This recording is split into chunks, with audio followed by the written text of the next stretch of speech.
Great. So, hello everybody. Welcome to our meeting here in Zoom. I'm very happy that I have Gary Noesner with me, and I'd like to introduce him a little bit, and then we step into the topic of that meeting. Gary Noesner was 23 years with the FBI. He was a crisis negotiator. He started negotiating hostage situations, but also several other crises on the street. Then he got promoted and was responsible for create the framework of the FBI crisis negotiation model to work with several other colleagues to create the famous FBI crisis negotiation course at the FBI Academy, and then he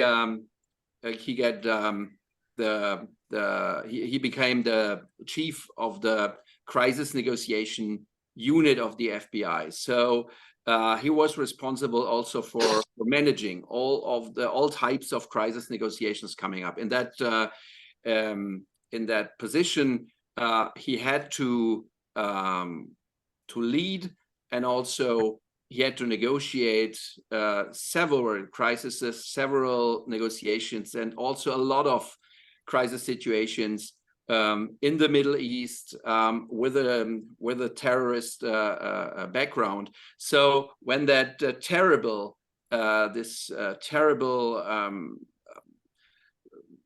massacre in October occurred, I just got in contact with Gary and asking him whether he would be ready to openly discuss this issue, because there are a lot of hostages at that moment held by Hamas, and there's a lot of discussion not only in Germany but in the entire world how to deal with that crisis, or what could be helpful. And I think it could be helpful for us to be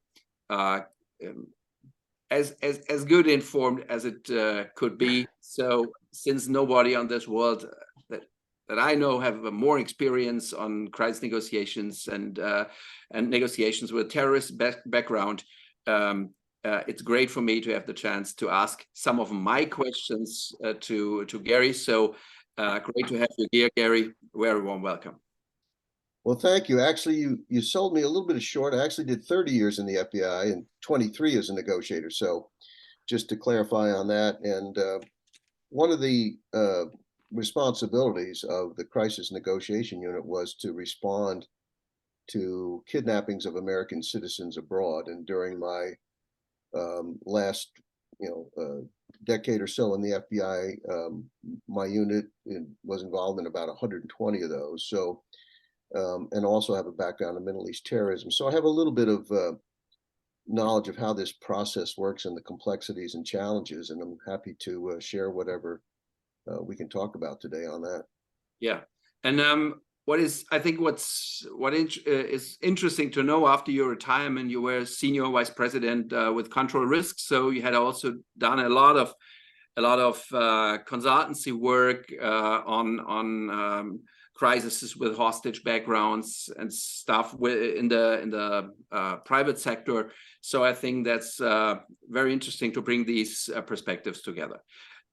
Yeah, so let's start. First of all, I will ask several questions that I have, and then we will open up and give anyone involved here in that meeting the chance to ask their questions. They might have some additional ones, but let me start that way, Gary.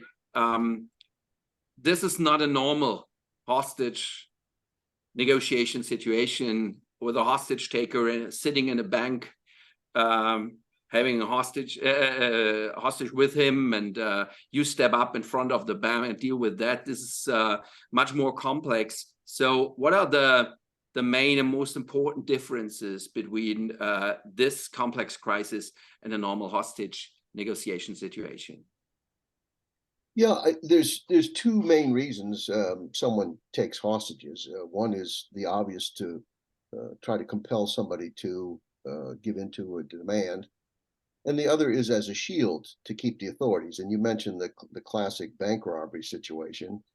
Um, a guy's inside the bank and he's robbing the bank, and the police show up outside. So of course he wants to escape with his money, and that'll be ultimately a demand. But he also threatens to harm the hostages if the police come in, believing that that threat will keep the police from coming in to harm him. The good news in such events is that by saying he's afraid of the police, it tells you he wants to live, and the success rate on those is quite successful. There's some parallels to what's going on in Gaza, but also to a kidnap situation where you don't know the Hmm. presence of the hostages, and there's some analogies there as well. But this is an extraordinarily challenging case because it's not a quiet, simple case between a corporation or a family and a kidnapper. This is on a very public stage with a long history of animosity and distrust between parties. There's political posturing. There's a lot of moving parts here. There's a lot of stakeholders, and that makes this perhaps as challenging as any hostage situation you can imagine. Hmm. Yeah, and so this is a complex crisis. It is not that easy as a normal hostage situation. So, is there still an opportunity for negotiating in that situation? Do you think it is there that there is a chance to find a solution to that crisis through negotiation, or is it necessary to find a combined approach with negotiation and some sort of tactical or military action? Or what would you suggest? How one should one address a crisis like that? Well, because of the violence that occurred on October 7th, certainly the Israeli political environment is that the current government there feels like it's got to respond very decisively and, in essence, eliminate Hamas and punish him. Hmm. So it's not a simple matter of I'll give you this if you give me that. Both parties in this case are saying they want to destroy the other.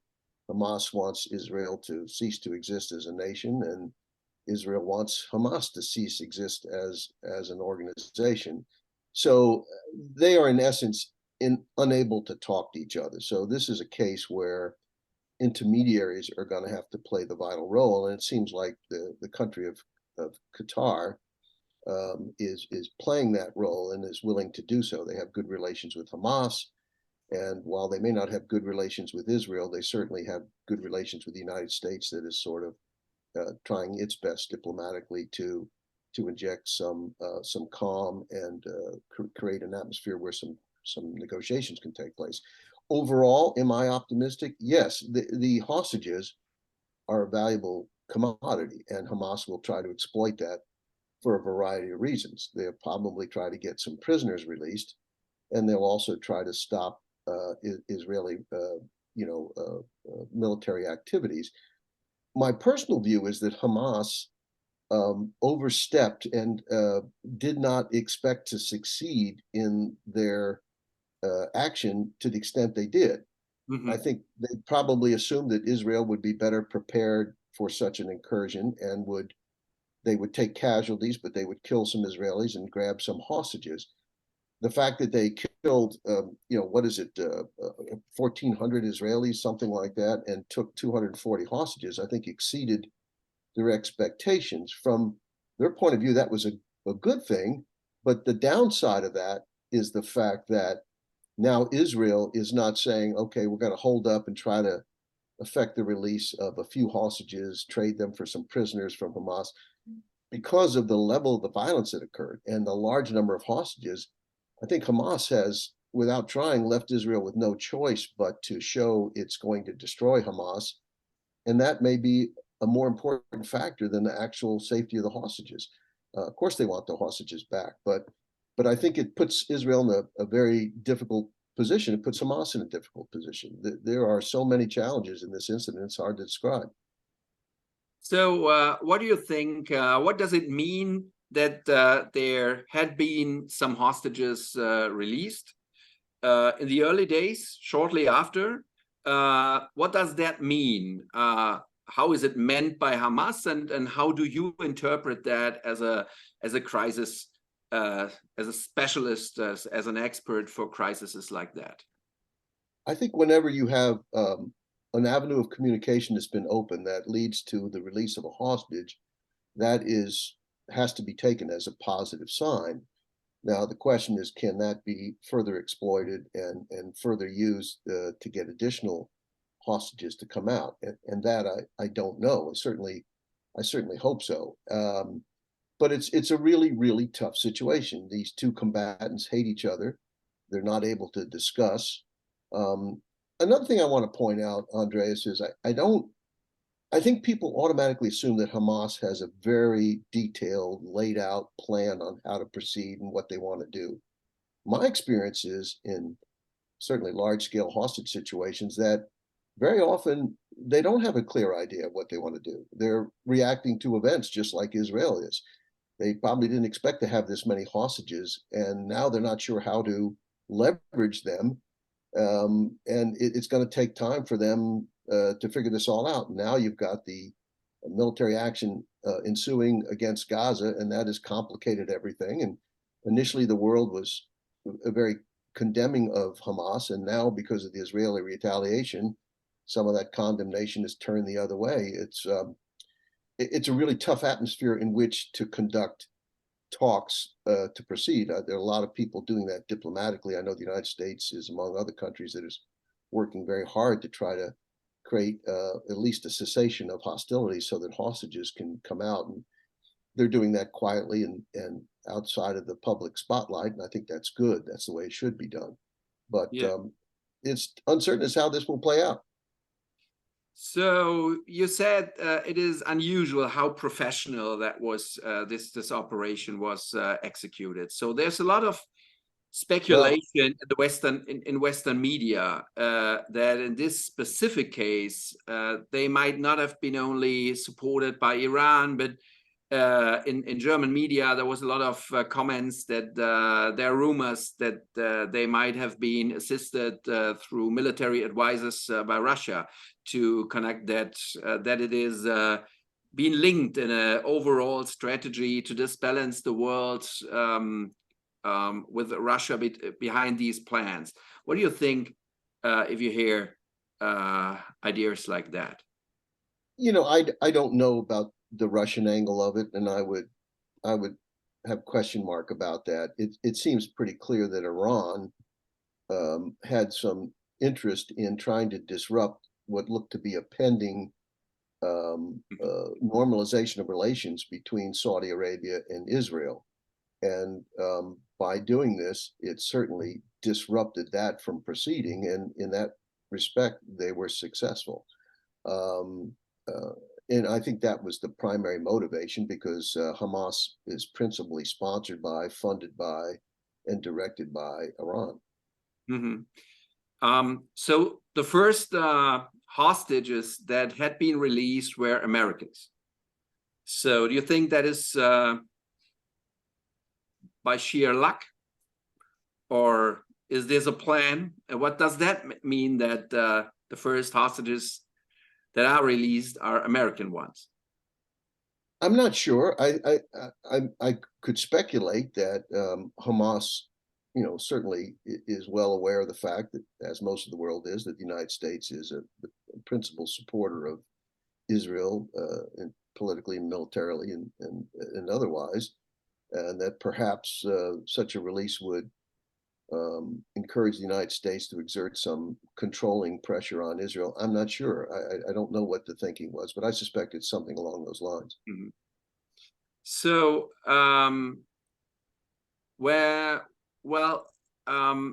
how is it possible to link the military actions, the tactical actions, with a negotiation strategy that makes it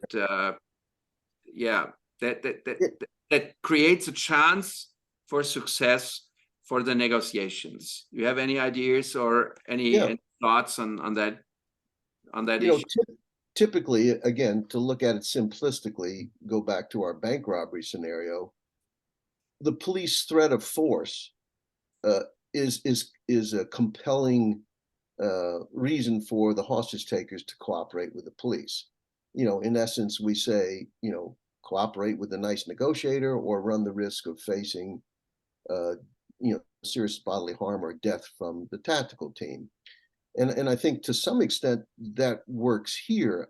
I've asked myself the question, if Israel all of a sudden was to unilaterally stop, stop any shelling, any military action, would that enhance the possibility of the hostages being released? And the answer I keep coming up with, and I could be wrong, is no, it doesn't. I think, why we all condemn loss of innocent life, and there has been a great deal on both sides, and there's probably going to be a great deal more, sadly. But I think that ongoing activity, to some extent, would serve as an incentive for others to put pressure on Hamas to make some kind of deal. I don't believe there's going to be all the hostages are released for some action or stopping of action on Israel. I think there's going to be some intermediate step where elderly women, children are released first, and then Hamas is going to try to get prisoners released from jail. I think this will be in several phases and be challenging and difficult. And always Israel will have the threat of force hanging out there to use, but it's a tough one.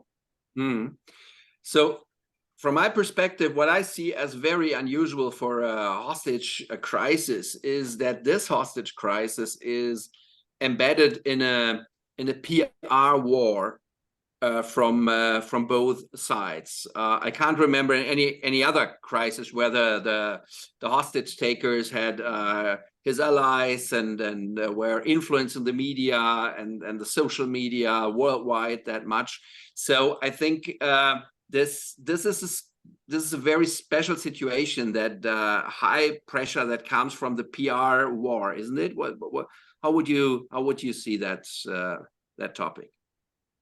I agree completely, and I think it is playing a significant element. The United States has historically been overwhelmingly supportive of Israel, yet you're seeing on a lot of American college campuses now an expression of great sympathy for the plight of the innocent Palestinians who are caught up in the middle of this between Hamas and Israel. So the pendulum is kind of swung. On October 7th, I think the whole world was shocked by the brutality of the Hamas operation. And by the way, you mentioned earlier, and I know you didn't mean it this way, you said it was a professional operation.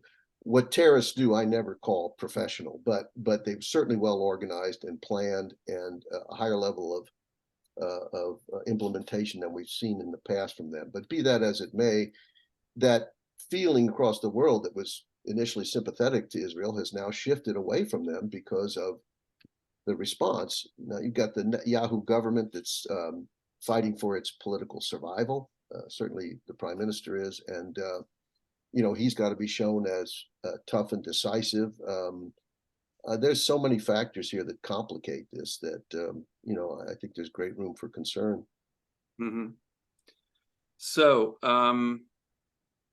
one question that I have is, when they come together and when they speak together with people they see as not only as enemies, but as some sort of non-humans or else, how can the representatives of these organizations, when they enter some sort of talks, how can they get enough, how can they keep enough self-control to be ready to negotiate with each other? Or do you think that that some sort of talks will be possible in this situation? I don't think direct talks between Israeli representatives and Hamas Yeah, representatives is remotely possible. I just don't see that happening at all. Again, it would be more of a case where a country like Qatar, supported by, the United States and having inputs from Egypt and Jordan and, the like, will go to Hamas and say, hey, if Israel does this, will you do that? And then they go to Israel and say, well, Hamas is willing to do this if you do that. It's all going to be done through intermediaries and meetings held separately. I don't see any likelihood of this proceeding in any direct fashion at all. yeah. So how can we engage ourselves and be helpful to this situation if Qatar has to do the job?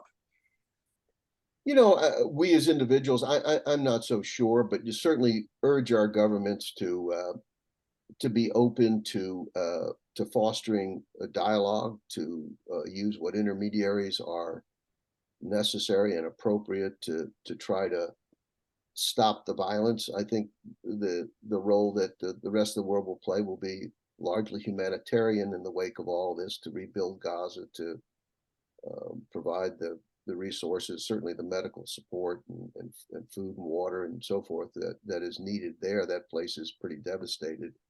But Israel also has taken a big blow and a crippling shot. I mean, they say what happened to Israel is the equivalent of if we lost 50,000 people in the United States, if you look at the percentages of the population. So that's a pretty big thing. So you've got to take into consideration their sense of needing security and promises that this will not be a recurring issue and that they won't have to face this again. So, I mean, I think the needs of both sides are pretty daunting and they're pretty far apart. So I would hope that at least an interim set of cooperation or cooperative steps can be taken to get some innocent hostages out that may help influence further discussions. But and it looks like Qatar is working very hard in this degree, and I think many other nations support that approach as well. Yeah, and may I ask you, for the families of the hostages, I think they for sure are in a terrible situation and in a unique situation. They are not prepared for that situation. So there had been a lot of discussion around the Brittany Griner case, whether families should try to engage in to go public to get support for her case, or whether they should stay outside of the public and just let the government do the job. What would you think from your experience for families of hostages in such a political crisis? What is helpful for them to deal with their burden, with the problem that they're facing? Well, I think in the case of a Griner or some other individual hostage cases, a lot of times there's a perception that the government's not doing anything and it's not being addressed in public. Sometimes that's true, and very often it's not true. There are things going on. Here, that's not the problem. This is front page, #1 item in the news, and will be for a long time. So the fact that their loved ones are being held and are in a very difficult position is not something they have to encourage people to get involved in. Now, I mean, I think they need to continue to urge the government to pursue peaceful means to get their loved ones out. I'm sure they're doing that, and I don't know that they have to do that because the government, I think, has that interest. But again, I mentioned earlier that to some extent, because of the damage that Hamas did on October 7th and all the hostages held, it so compels Israel to act decisively that maybe for the first time in history, the plight of the hostages may not be the #1 factor for them. So that's where it comes in with your hostage family to appeal to your government to say, wait a minute, I know you want to get back at these guys and eliminate Hamas and all that, but uh, but my loved one is in there, and I need you to make serious efforts to show restraint or do whatever you have to do to bargain to get them out. Mm-hmm. So last question from me, and then we can open up for other questions. But one question that I have is we have bitter disputes also in our own society. We see bitter disputes arising when we're discussing that issue, that highly emotional issue with relatives, with colleagues at work, and it is very, very difficult to step into a discussion on that topic without getting emotionally, without getting escalation, also in a face-to-face communication, but also in our society. So what what can you say? How should we engage in talks about that issue to have a chance to stay on the topic, to find solutions and not to create more bitter conflicts between us in our society? It's extraordinarily challenging, and you've seen me use the graphic before, the teeter-totter, and when emotions are high, rational thinking and behavior low, and we've got to lower the emotional content of that to get rational thinking and behavior back up. But very difficult in a case like this, extremely difficult. And I think when we're personally involved in an incident, and we are in a state of emotional arousal, anger, frustration, a sense of not being listened to, whatever, we tend to behave in not the most intelligent, thoughtful way. So the use of intermediaries is often quite an important thing. Let's say you have a big dispute in the corporate sense or the family sense. Having somebody come in to try to be a peacemaker between the two can often be a very helpful thing. And because we're so emotionally invested as individuals. So I think that's always an appropriate way to go when the deep-seated conflict is so great. I mean, you have in the Gaza situation, you have two parties that just literally want to destroy each other, and I don't think anything that's occurred over the last several weeks has changed that one bit. Great. Yeah. Thank you, Gary. We have 40 participants, and I think they have a lot of questions in their minds. So let's open up. And if anybody would like to ask a question to Gary, most easily raise your hand, and you will have the chance. Yeah, I'm just going to go ahead and get started because there were two questions posted in the chat in the meantime. Great. First one is from Alan. He asked, there are comments about how Israel's response to the October 7 event is not seen as being proportional. In situations like this, what is proportional, or what would you consider proportional? That's such a tough question to answer. I mean, you can look at what happened in 9/11 with the United States. Was our response to invade Afghanistan proportional? I mean, many would argue it was. Others would say it was not. And then the invasion of Iraq later. I mean, these are complicated things. I don't know that there's if you have a certain capabilities as a country that you are compelled to not use them out of a sense of not being seen as proportional. But this is probably seen by Israel as an all-out war. And this is when the comment I made, because of the extremely violent and disgusting massacre that happened on October 7th. I mean, it's not surprising that it would evoke in a lot of the Israelis a sense of, we need to get even with these folks. We need to punish them for what they did. Now, of course, the other side is going to say, well, you have treated us badly since 1948, and you have done this and you've done that. We can all go back historically and find that both sides of this issue have contributed to the situation we're in today, and no one is without fault. But the fact of the matter is, it's a war now, and proportionality, I think, becomes a bit of an obscure concept. So how is it possible for negotiators or for diplomats to find the ear to be persuasive to the politicians that the negotiation is important and that they should be brought forward? I think you had a lot of situations where you try to promote negotiation as a good strategy to the superiors, to the decision makers. So what is important to be persuasive in a situation like that? You know, in the mid-90s, I flew down to Peru when MRTA terrorists took over the Japanese ambassador's residence during a party celebrating the birthday of the emperor, and they ended up holding, you know, over 100 hostages. And in that situation, you know, it was a case not dissimilar to this, of a large number of hostages and a terrorist group that President Fujimori of Peru had sworn to eliminate and refused to talk to.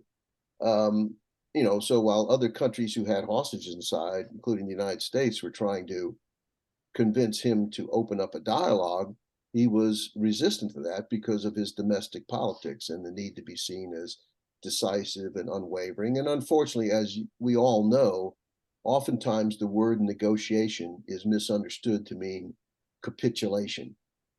It's not. It's a dialogue. It's an effort to resolve things through an alternative to violence. But it is often seen as weakness by some politicians.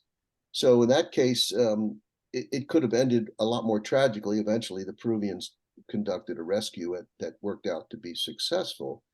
But I think we're seeing the same thing here. I've heard that the United States is trying to insert pressure on Netanyahu to be more cautious in their military actions and to be open to a ceasefire. And right now he's resistant to that unless he gets all the hostages out. I don't see that happening. I don't see such an absolute quid pro quo happening, but we'll have to see how it plays out.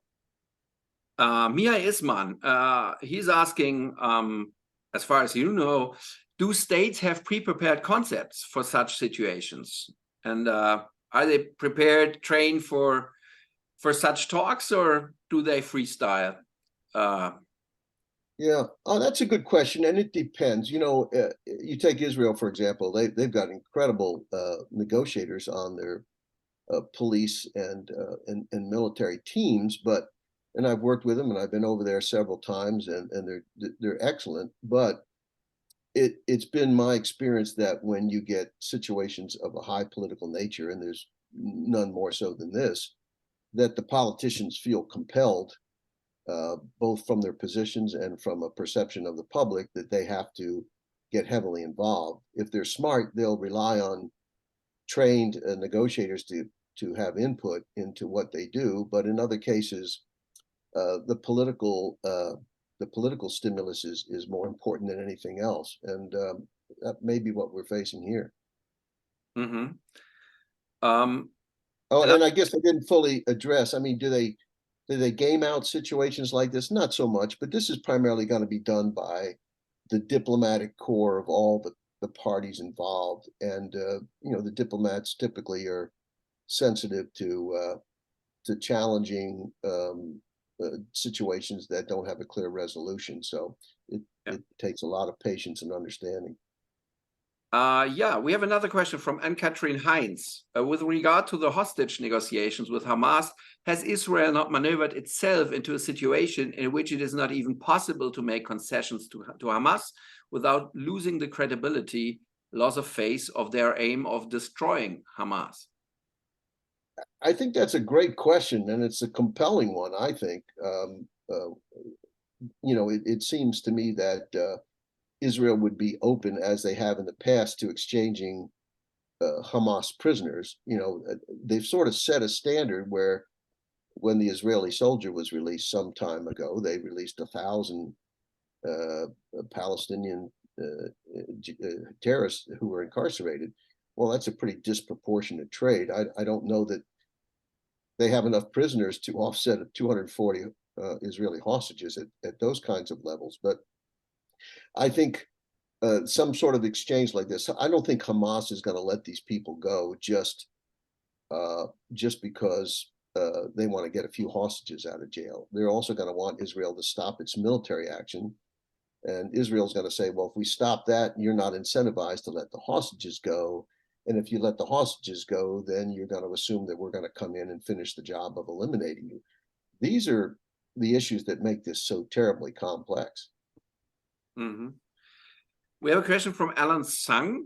You mentioned Qatar. For a country or entity to broker some sort of compromise or ceasefire, that entity is best seen as having neutrality.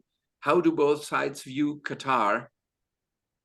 Yeah, Qatar has pretty close relationships with Hamas. In fact, I think some Hamas leaders actually in exile or whatever live in Qatar. So they have an open liaison engaged with those folks. I don't believe Israel and Qatar have direct relations, but the United States certainly has significant relations with Qatar and can, to some extent, serve as a conduit between Israel and Qatar. And I think that's how it's proceeding. Okay, we have a question from Christian Hepp. A recurring problem in Israeli-Palestinian negotiations has been the lack of authority of the negotiators. They might agree on something, but neither the Israeli nor the Palestinian government were ready to accept the outcome, fearing a backlash from their own people. How to change this? Well, it's absolutely true. And sometimes it takes time. You know, what say one party, Hamas or Israel, may not be ready to consider, much less accept today, could change a week from now or 2 weeks from now. Conditions change. And a lot of the situations I used to help respond to, I would make a suggestion to the team involved, and they would say, well, we tried that a week ago and it didn't work. And I said, well, that was a week ago. Things have changed. The perceptions change. The situation on the ground changes. You know, it's almost like persistence and going back and back. There's not a lot of avenue for creative problem solving here, but I think it certainly will be undertaken, and hopefully they can find a seam or a crack in the rocks where they can make some sort of agreement, at least in the short term. I think coming up with this grand solution, you know, I've heard a news report yesterday about, will Israel finally be more open to the two-state solution that has been talked about for most of my lifetime, with very little progress made. And maybe something like this in the long term would make them more open to that, but I don't see that kind of big, grand solution occurring right away. This is going to be focused more on what minor things can we accomplish, and that will be primarily in the hostage relief, in trade for humanitarian aid, ceasefire, whatever. It'll be some agreement like that where both sides can indicate or feel like they've accomplished something. We have two more and questions, and I think then we close the discussion. One is from Ernesto Morales Kluge, and he's asking, having Hamas as a terrorist group here and mixing up politics, religion, and their dogmatic view in general, how do we get to their basic interests, aka behind their facade? How do we get to what they want to know, how and what to negotiate, as it could seem that this is more or less a cruel marketing action, as they stated themselves that they are on the map of the world again. And Oliver Paulik, and I think we can bring that together, the both questions, because they're very similar from the perspective. Oliver Paulik, he's asking, we've been focusing much on Hamas, but the conflict runs deeper and encompasses Hezbollah and other terrorist organizations alongside a great number of Arab Muslim people all around the Middle East and beyond. Would it make sense to look to alternatives to Hamas and perhaps attempt to talk to other representatives of the Palestinian people, perhaps even to undermine and weaken Hamas, which is not universally liked in Gaza either? So I think that Abbas, to President Abbas and else. I think that's a good question. The thinking that I've seen and heard and read about is that Abu Abbas is perceived as a pretty weak leader, and the Palestinian Authority has not been able to insert itself as in a leadership role in the Gaza. However, I think certainly the Israelis would prefer dealing with the Palestinian Authority and have them resume some sort of control. And in fact, I think that may actually be an essential part of any agreement. If Israel sticks with its stated view of getting rid of Hamas, and Hamas has a stated view of destroying all of Israel, there's not much room for Israel and Hamas to cooperate in the future. So I think in some fashion, Hamas is going to have to be, if not eliminated, marginalized, and there has to then be some entity that fills the void. Would that be the Palestinian Authority? Would it be some sort of international peacekeeping force that, frankly, most countries, I think, would not be particularly interested in, but might be effective? So it's going to be something like that. I think if I'm understanding the questions that you raised, I think Hamas, to some extent, is going to have to be replaced or marginalized to satisfy Israel. Thank you very much, Gary, for that discussion. That were 45 minutes, so we're over now. I think we have had the chance to learn from your perspective. We also learned that even you did not have the perfect solution, one fits all in a very short time. That's we knew that before, but unfortunately it is that way. So it's gonna be a long way to go to find a solution. But as I understood you, there is a way that things could be better, and that there could be a solution for the hostage crisis in Gaza, as far as you mean. I think if we, as was the intent of this Zoom meeting, I think if we look simply at the plight of the hostages, I think there is room for hope in the long run. I don't know that it's going to happen today or tomorrow or this week, but I think ultimately some solution to the plight of the hostages will come about, and if not all, a good majority of them will find their way out to be free again. But this is not going to be easy. This is going to be terribly complicated. Anybody thinks that this is an easy solution, I think is kind of kidding themselves. Yeah. There's so many variables, so many stakeholders, so many moving parts, so many so much historical animosity that exists, that in many ways this is a perfect storm of negative things that have occurred.